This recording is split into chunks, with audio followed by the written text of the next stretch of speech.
There's no way. There's no way. There's no way. Say you swear to God. Say you swear to God. Put that on Allah. Put that on Allah. Say wallahi, bro. Say wallahi. Say you swear to God that just happened.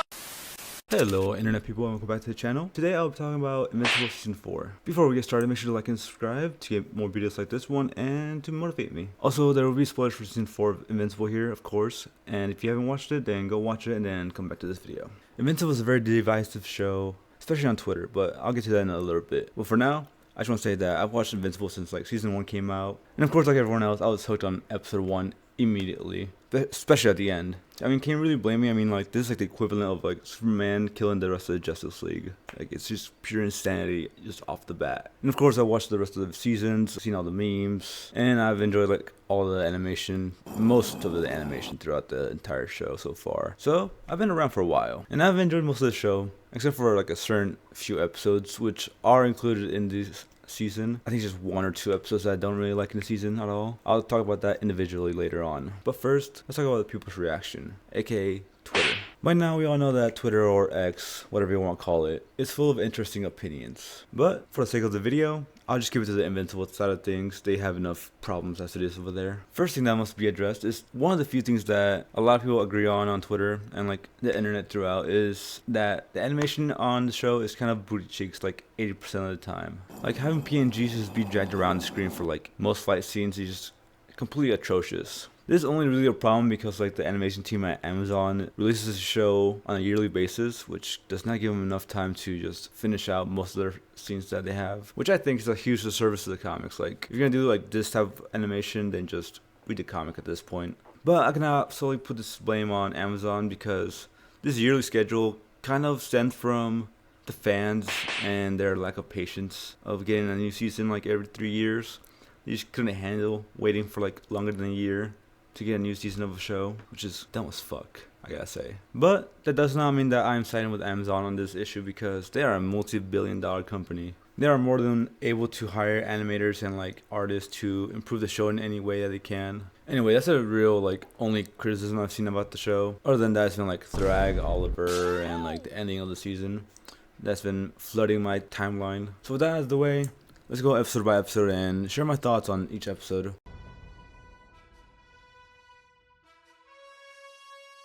Episode 1 is a solid comeback episode in my opinion. It starts around the same time where Season 3 ended off, and that's like around where like the aftermath of Conquest and Mark's fight ended. Mark's just out here trying to do better and be a better hero, and he's out here doing missions, trying to help out people. But then Dinosaur shows up. And then him and Mark fight for a little bit, and then Dinosaurs just lose. And then we move on to Mark's personal life. In this section of the episode, we just have him meeting with like Eve's parents, which is kind of boring to me. I'm not gonna lie. I want to say this because this motherfucker shows up. That's right, this motherfucker. I hate him with all my heart. Just leave him out the rest of the show. Like, we do not need any more of this guy's fucking appearances or aura around the show anymore, please. Anyway, after all that talking and stuff like that, the episode starts to ramp up when the Sequids attack. And the Lightning Woman does too, but we don't care about that. We just care about the Sequids. Honestly, I just love the Sequids so much. They're a fun villain, and like the way they got built up was a little slow, but it was well worth it. Like that attack that they just did in the episode 1 was just intense and just crazy just to watch the whole time. Out of all their appearances in this show, this is the most like intense one. And this is because like the heroes had to basically hit a buzzer beater just to get rid of all the hosts in the dome. And the last host that Mark had to kill was not only a strong physical punch, but like an emotional one too, you know? And to be fair, I would have done the same thing because I mean like, who knows how slow fucking Bulletproof is? Like, I'm sorry that he's slow as fuck. Maybe just get better at flying. Anyway, after that punch, the episode ends and we have a post-credit scene of Conquest flying off into space. All in all, this episode was a good 8 out of 10 for me. It was a good way to start the season off.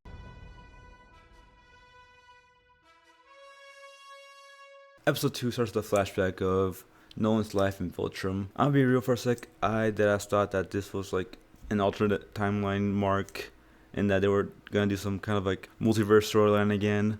But no, I was just being dumb. So sorry about that. I'm just a little stupid chud that can't fucking think. To be fair, I was watching it like 20 minutes after I woke up, so I'll give myself some slack. Anyway, like 5 minutes to the flashback, Nolan gets his shit rocked by his mom and dad for some reason, I guess. So you know where you get the beat your son to an inch of his life idea. Shit, give this man 4 coronas and it'll be just like my dad. Bad joke. Bad joke.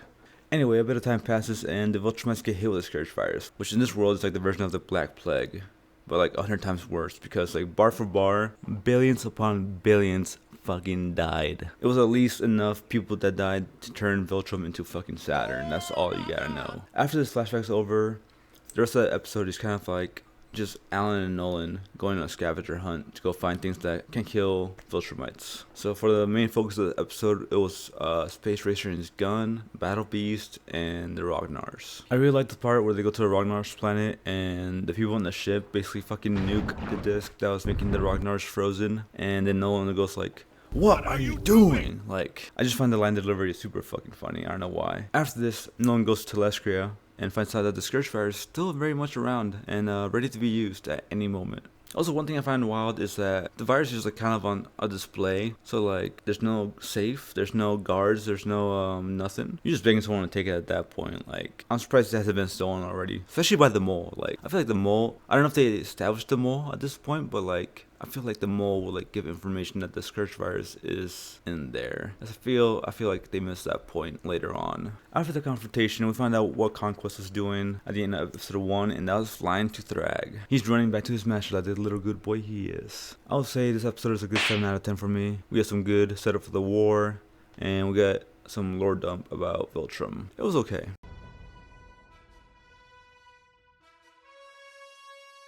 Alright, going into more okay episodes. Episode 3 was another episode that was very mid to me. And I don't say mid when I like talk about things that I don't like. When I say mid, I mean like a score of like 5, 6, 7 out of 10. Which for this episode is a good 6 out of 10. It is only weighed down by the insane amount of things that we spend time on this episode that I feel is very unnecessary. Such as the Titan storyline. Like, yeah, it was cool when we're like getting started with the show and like we were trying to find out what kind of things were out there and like the universe and like how things went, but by now it's just like we're going into the Viltrumite war. I do not need any of this. I'm sure it'll lead up to something interesting way later, especially with that last scene where like all the people are like at the table meeting up. But for now, let's just get to the main story and get the good stuff going on, you know? Such as a story with Mark and the Guardians of the Globe, where they get the fact Flaxens again, and Rex and Monster Girl get stuck on their dimension. I'm only really excited for this because I know where this leads on to. Based on the comics, but that's mega spoiler, so I won't get into that. Other than that, it was a cool episode. I just can't really watch it because someone on Twitter pointed out that the animation for Mr. Liu cuts off like mid-flight. Also because I just find the whole Titan storyline just quite boring. I don't know, it just doesn't add on to the story as well as I would hope for. But maybe it'll change in the future. I don't know. We'll see. But for now, as it is, it's 6 out of 10.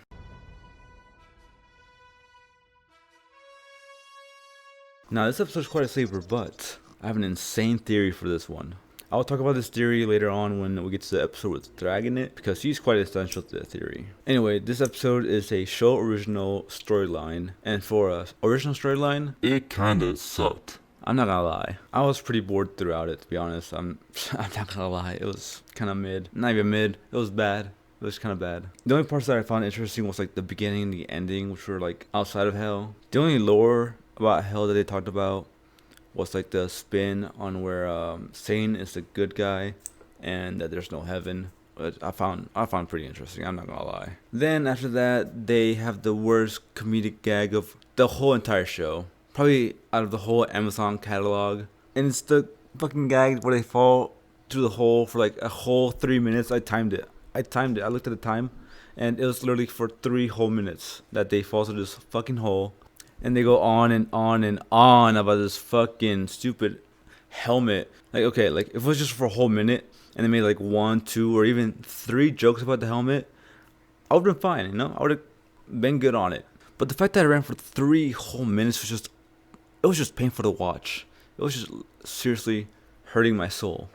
Like once the 1 minute mark passed, I just keep hate watching it. And just roll my eyes every 20 seconds. Like it was just that bad of a scene. Thankfully, they didn't do it again when they went up, so that's a plus. If they did that on the way up, I would just shut off the computer and just throw the whole thing away, because like I don't want any of this anymore.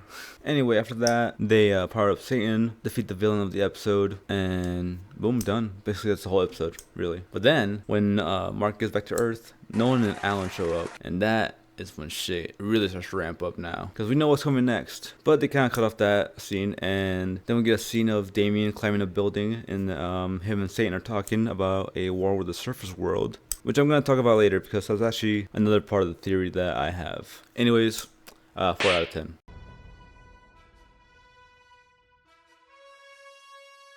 Moving on to episode 5, we get to the real good shit now. We start with Omni-Man and Alan recruiting Mark into the Viltrumite War, and then we have Nolan crawling back to his main piece, aka Debbie. And he's out here all crying, asking for forgiveness and everything. But in all seriousness, Sandra Oh, the actress for Debbie, she fucking murdered this scene. Like, she puts up an incredible performance talking down to Nolan, especially when she hits him and starts crying. Like, oh my god, it's just heartbreaking.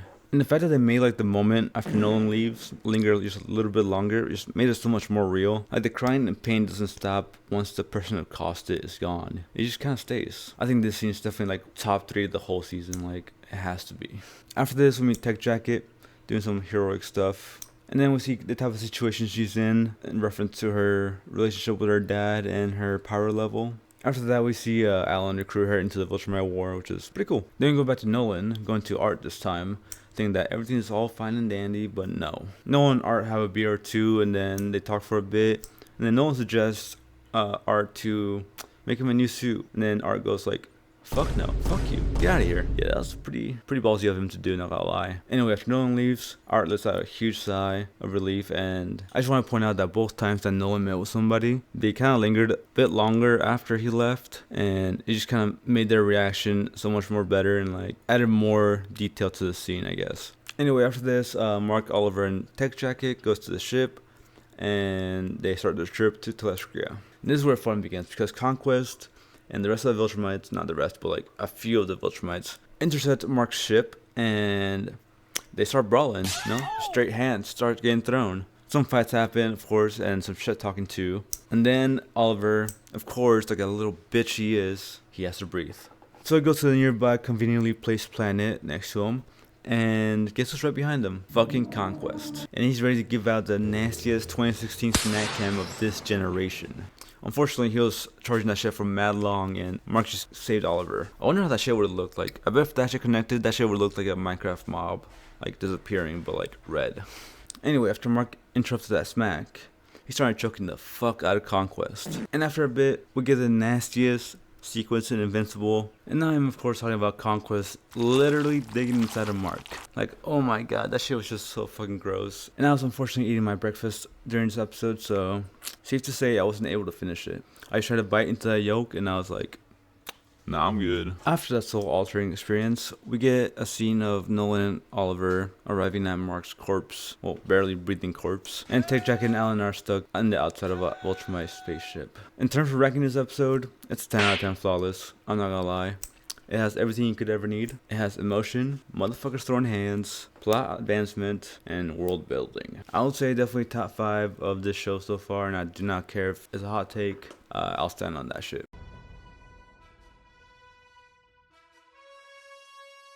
Episode 6 gives us a break of the insanity, but only just for a little bit. This episode is focused on 2 main things, and the first one is Nolan and Oliver's relationship, as well as Mark's recovery after the Conquest fight. And the second part is Alan and Tech Jacket's rocky journey back to Telestria.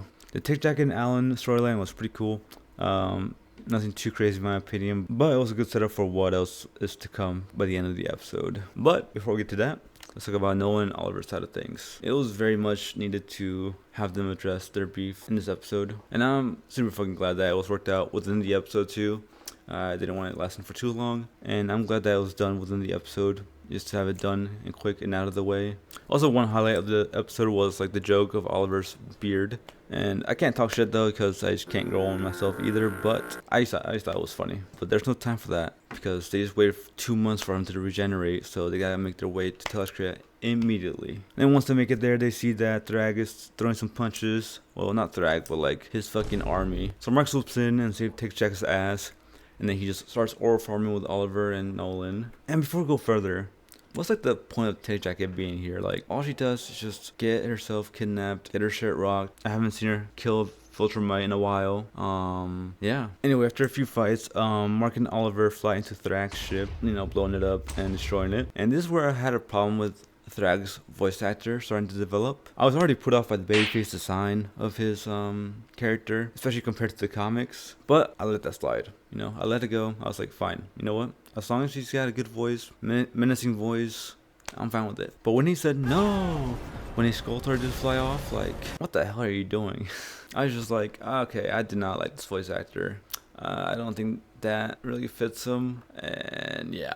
After this happened, the Viltrumites backed off and went back to their home planet, and then we get a cool scene of them doing this like reverse Titanic type of thing, where they make like the two halves of Thrag's ship float up into the atmosphere. So that was neat. They also found out who the mole was, which was this guy right here, which was like, okay, who the fuck is that guy? It made sense that it was someone controlling like the shields of Telestria, but like he has no other story or like plot relevance. He's just some random dude, and they're like kind of building up Thalia to be the mole. It was really weird, like misdirect. I don't know.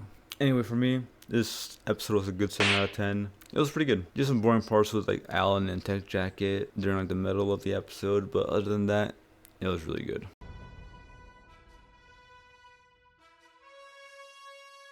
Okay, so episode 7, we start with yet another flashback, and this time is for Thrag and how he came into power. In here, we see why the purge of the Viltrumites happened and how it was basically all his fault. One thing I want to highlight about this flashback is the weirdly racially motivated target that he just picks out. Like, okay, maybe it wasn't racially motivated, but like, there's absolutely no reason to attack this guy. Like, he was just chilling, he pledged your allegiance to you. Like, what more do you want him to do? And Thrag was like, I do not believe you. Like, what do you want him to do? Like, get on his knees and start doing tricks on it? Like, what? Anyway, after that, he said, get rid of all the weakness in the species. And that led to the purge. And I think that was kind of dumb. Like, you already got hit with the virus.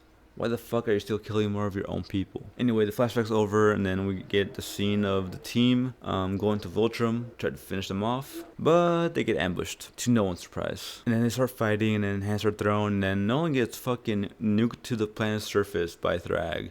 Like, it was just kind of insane how fast he just fucking got bombed. Then once Thrag gets to him, they start to chat a little bit, they start talking and shit, while everyone's still fighting up in space. Then after their chat, Thrag was like, fuck you. And then fucking charges up uppercut, like some fucking Street Fighter type of shit.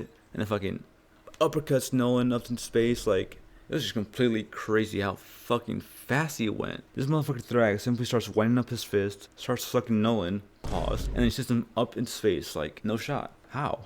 And not only is he that strong, but he's also fast enough to catch up to Nolan while he's traveling at the speed of sound. Like, this motherfucker's insane. I would say I don't know how they can beat him, but I read the comics. I know what happens. So, but I can say that. I can't talk about that. Anywho, after this insane feat, Thrag just goes back into aura farming mode. And this fucking dweeb Oliver, he thinks he's just hot shit. He thinks he's the fucking shit. I don't know why. But no. He pulls up to Thrag and then gets his shit rocked. His whole jaw and arm are torn the fuck off. I do not know what Oliver's thinking half the time because he just keeps doing this like dumb shit time and time again. Shit, the fact that he even does this has become a meme in itself. Like, first Conquest, now Thrag. He needs to keep his ass on Earth because he's not ready for the big leagues. But hey, you may call Oliver a fraud, but he for sure is not a bitch. After seeing this, Mark flies in and just punches the fuck out of Thrag. Unfortunately for him, Thrag just fucking tanks the fuck out of that punch. Like, holy shit, he did not move a single inch. After everyone sees that Mark is nothing compared to Thrag, they just go on fighting like, oh, that was okay. That was cool, I guess. And they just keep on fighting. Then we head into the peak of the episode. But I can't really say peak because like this whole episode was just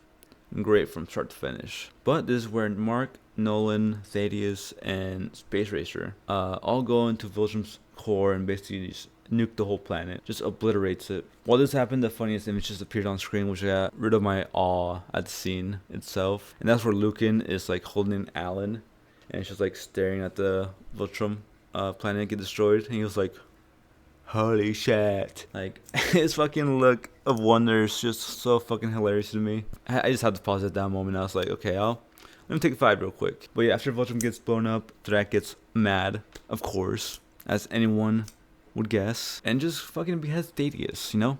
No heads up or anything, just fucking swoops in, grabs his head, boom, done. And then he takes it a little bit easier on Mark and Nolan. He starts just beating the fuck out of them. And while that's happening, everyone's looking for Oliver's body, which That's one thing I want to point out. Like, why the fuck would you create a ton of debris before securing Oliver's body? Like, I feel like it would have been better if you like found Oliver's body and then destroyed the planet. That would have been the smarter route to take. But hey, man, I'm not there, okay? Anyway, after beating up Nolan and Mark for a bit, Thrag and his forces just kind of fuck off somewhere. And then Alan and the rest of the team recoup and recover Nolan's and Mark's bodies. And then they head to Telestria where they all heal up. And then they leave on a cliffhanger where they reveal that the Viltrumites are on Earth, you know? That's the only place that would make logical sense to go to. This episode is 9 out of 10 for me. Pure action, good animation for the most part, and hella hype moments. Especially this impact frame with Thrag. And this is where my episode 4 theory comes in. I believe that this specific frame right here indicates where the cliffhanger of episode 4 will lead to. I think that Saint or Volcanica will try to gain control of Thrag and kind of make him a servant to fight the opposing force. Now this is just theory, but I think it has a high chance of being right because like, there's no way that they put these fucking frames just as a stylistic choice. There has to be some kind of further meaning to this. Like this frame and like the Hell storyline are both like show original content, so like I feel like there has to be some kind of connection there. Maybe I've been just watching too much One Piece content and think that everything is like a foreshadowing, but the way I'm seeing things is just way too detailed. I just think it has to be some kind of foreshadowing to something. Anyway, yeah, 9 out of 10 for this episode. Let's move on.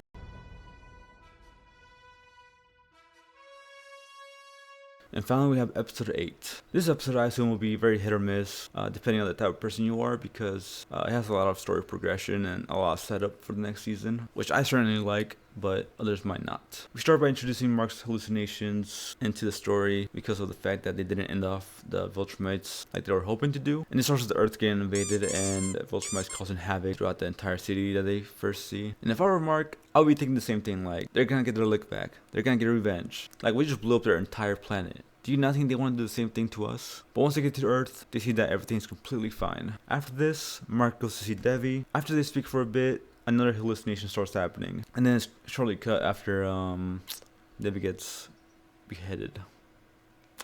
And then Mark kind of snaps out of it, and then he says that he has to go see Eve. But before that, Nolan comes back for round 2 with Devi, and this time he has a little bit more demand, which kind of scared the fuck out of Devi whenever he flew in front of her. And I was scared too, because like, bro, you cannot be doing that. That's way too fucking aggressive of a move to do. And then after this happens, Nolan gives a heartfelt speech about getting a second chance. After hearing the whole speech, Devi says, fuck out of here, which is valid. She has no obligation to either get back with him or like even give him a second chance to even like talk. After that's all done, we see what everyone else is doing, like Mark and Eve, Tech Jacket, and her dad, and then Alan being the new leader of Telestria. All that fun stuff, which is kind of fun to see. And then we go to Devi and Paul, where they apparently broke up off screen. Like that was a huge bomb for me personally. Like, I like their relationship, but it was nice that they were on speaking terms at least, because Devi really needs someone to talk to. After that, we have the scene that everyone's been basically waiting for through the whole like war, and that was Adam Eve and her unfortunate abortion.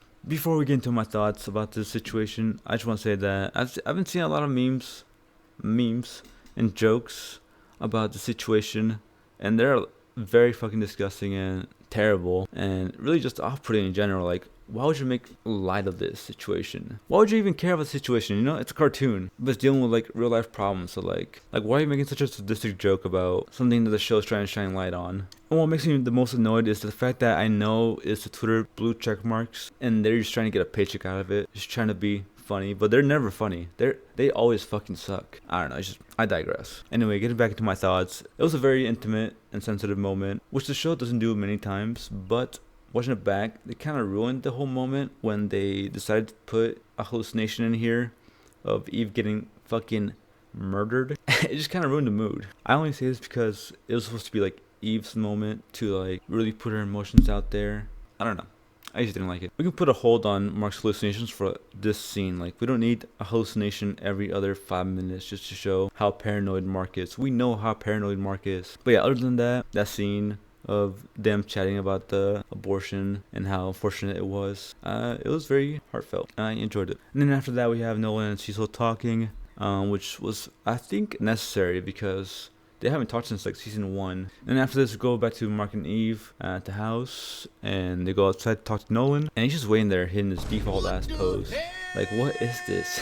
Anyway, after this, it is revealed that Debbie came around to the idea of giving Nolan a second chance, but only because Oliver's off planet and she wants to be a good mom, you know, which is fair. I just gotta say, if Oliver was not out there, there would be no shot in hell that Nolan would be getting a second chance. With this in mind, she reluctantly goes into Nolan's arms to board the ship because they gotta fly up there. And I really found her facial expressions really funny because she is fucking pissed she has to do this. But yeah, they make it to the ship. They look at the window romantically, and then Nolan tries to sneak a hand on Debbie's shoulder, and he smartly puts it back because, goddamn, that would have been such a tragic moment. Like, that is not the time, brother. He just misses her so much, I already know. With that, Debbie and Nolan send off. We go back to Earth, where Mark is now talking to Cecil in the GDA, and you guessed it, another hallucination happens. Like, okay, man, we get it. Fuck. After seeing this, Cecil finally says what everyone's thinking, and that is, go get some fucking help, man. Anyway, after that conversation, Donald drops off Mark at his house, and then it's just him and Eve talking, and then Eve suggests going for a flight. And this is where shit hits the fan, because after flying for the whole fucking day, it seems like, he sees Thrag just aura forming, looking at the sunset, as anyone would, you know? Like, yes, Thrag, we see the fit, holy shit. And this time, it's not hallucination. It's for real this time. And for some reason, Mark thinks that he's gotten stronger overnight and just tries to throw hands right away. Then Thrag tells him to sit the fuck down. You're not him, buddy. And he tells Mark basically, hey, we're gonna crash at your crib. If you don't like that, We're gonna blow it up. and I mean, he makes a pretty compelling argument. I'm not gonna lie. You can't really say no to that. After that conversation, we see Alan get a posthumous cameo from none other than Thaddeus. Yes, Thaddeus. And then he says, since I'm dead, I think you should definitely use the virus. I won't be there to see the consequences of it, but I think you should really use it as fast as possible on Earth and kill everyone there, you know? Fuck it, I'm dead, so I don't care. And that's where season 4 ends.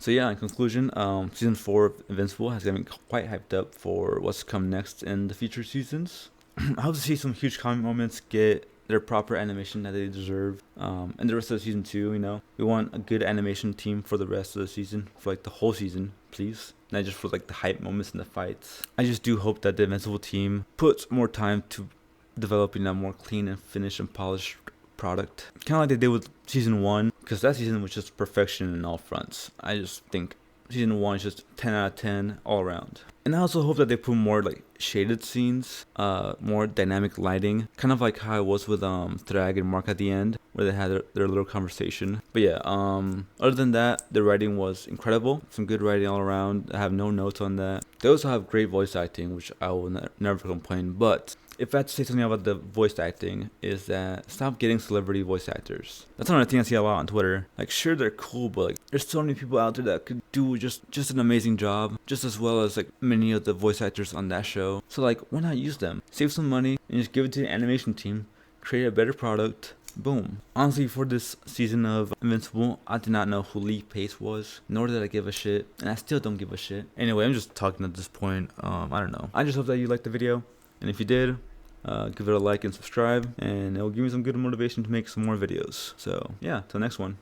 Bye bye. God damn, it's gonna be a lot of videos to go through. Drive. Oh fuck, I'm down. Drive again. Oh shit. Gotta end the clip. Fuck.